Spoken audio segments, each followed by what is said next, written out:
It is the year 2800 and a whole fucking lot, and things could be mistaken for any other time in near future sci-fi. This is the world of Cyber City Oedo 808, a series that taps into a very specific feeling, that of a late 80s direct-to-video sci-fi film.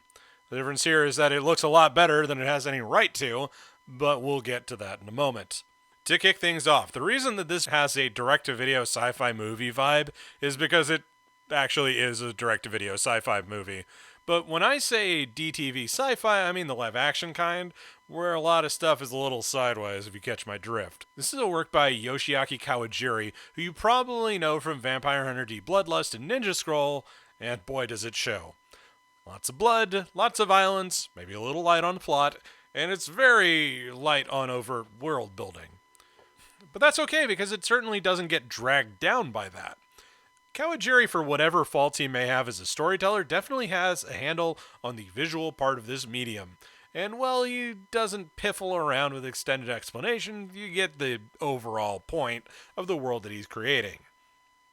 Look at Bloodlust, look at Ninja Scroll, Demon City Shinjuku, he has the whole mise-en-scène thing down pat. I can look at Cyber City's background and immediately get what they're after. It's cramped, it's claustrophobic, it's Blade Runner writ large. This is a world that nobody is really enjoying being in, least of all the criminals with the bomb collars on. So that brings us to said characters. 3 people who are serving multiple centuries worth of prison sentences. Why? Reasons. If the dub is accurate, it may entirely be for vulgarity charges. Thanks a lot, you shit-brain, fuck-face, ball-breaking, duck-fucking pain in the ass. For repeated violations of the verbal morality statute. But they get the chance to cut some time off of their sentences by doing dirty jobs for the cops. Perhaps extra legally. Hence the bomb collars. But yes, this place is proper screwed up. Technology has outstripped society in a big way, and it's very obvious that it's not to really anyone's benefit. This gives the world a rather lived-in feel, and it doesn't really feel like it's 800 some odd years in the future. Boy, talk about stagnation, huh? Our 3 cyberpunks are Sengoku, get it, Gogol, and Benten, who feel like characters in a beat-em-up from around the same time with how diverse they look and act. They all curse blue streaks pretty constantly, but, you get the point. They're also equipped with Cyberpunk GT because we have a theme to work with, god damn it. Samurai weapons for Cyberpunk Samurai. This dichotomy is very cyberpunk, and it works a treat here. So, given all that, structurally, this OVA series is made up from 3 very distinct episodes, one focusing on each of the main characters. The first one focuses both as an introduction to the world and to Sengoku, who ends up taking point on a case involving a building with a security system that's gone haywire. This is not exactly an original idea, but it's a cyberpunk staple, and they use it to great effect here.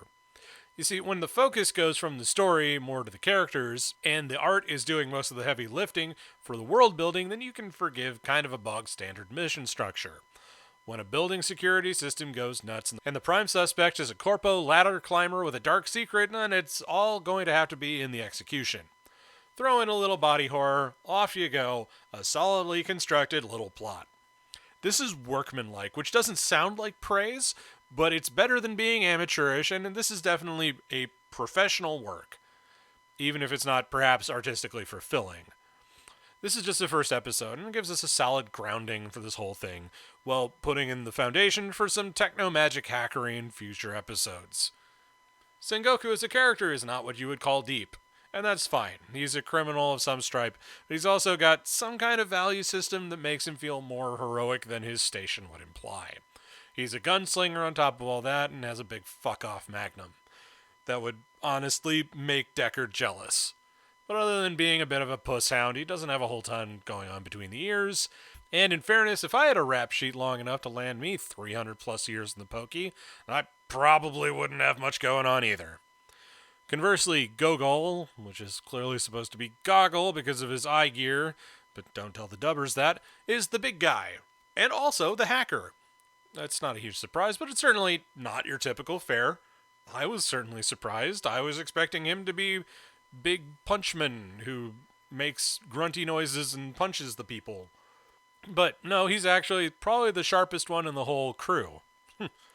He's also got a long past with a bunch of criminals, and he goes for a deep dive into the underworld to figure out where one of his old partners went, and ends up fighting a necrotech cyborg.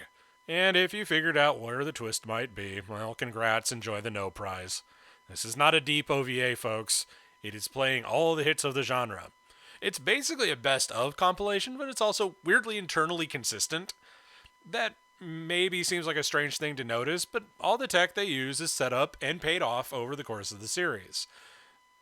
Sure, it relies a little bit on, fudging some of the details, but everything you see happen is set up in advance, and they don't drop anything haphazardly. Nope, it's all there in the manual, ready for use. So that's definitely not what I was expecting from this, to be honest. I was expecting quackery and hackery and terrible writing and all that, but it's really nice to know that I can still be surprised by an OVA. That's kind of Kawajiri's cap and trade, huh? Like in Bloodlust, it's like, oh yeah, and there's a werewolf. Oh shit, it's got a mouth coming out of its stomach. It's that kind of werewolf. Whoa! He knows a lot of genre conventions and how to subvert them in an interesting way, even if he doesn't really make the best use of it story-wise. Last episode is probably what landed him the Vampire Hunter D Bloodlust gig, by the way, because it's a cyber gothic horror story about a blood-sucking murderer and culminates in Benten fighting a indestructible vampire on a space station. It's bloody brilliant. I love it. Well, it's bloody brilliant, at least on paper. You may recall at the top of this video when I said that the show is very direct-to-video feeling, and it very much is. The things that I've been praising are definitely on the paper aspects of it, because this is a series that got sold on concept, and got enough funding to look pretty. But somewhere along the way, it didn't get a couple of screws tightened up, or a memo got missed, because this series is a good genre piece, but doesn't really have the mainstream appeal of stuff like Ninja Scroll. It's definitely more along the lines of Demon City Shinjuku as far as overall quality, where it's good for a laugh, but not what you'd call a classic in the modern era. I have a theory as to why, and you're going to hear it now. It's not goofy enough.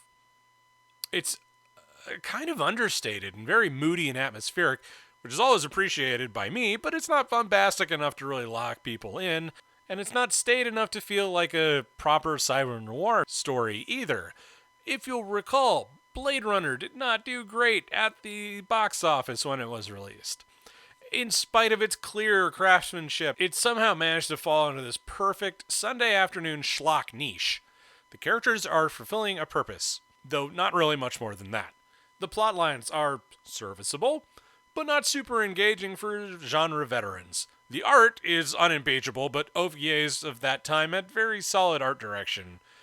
It's just not quite grabbing that brass ring to get the lasting fame. But, you know what? If you can't be famous, be infamous. Yes, those fine folks at US Manga Corps got their hands on it.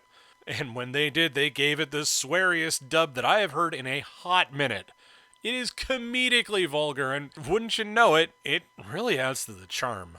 Hey, Benton, don't crap your pants if you see a vampire out there. Get lost. You wouldn't recognize a goddamn vampire if one jumped up and bit you on the end of your fucking dick. So just get off my back.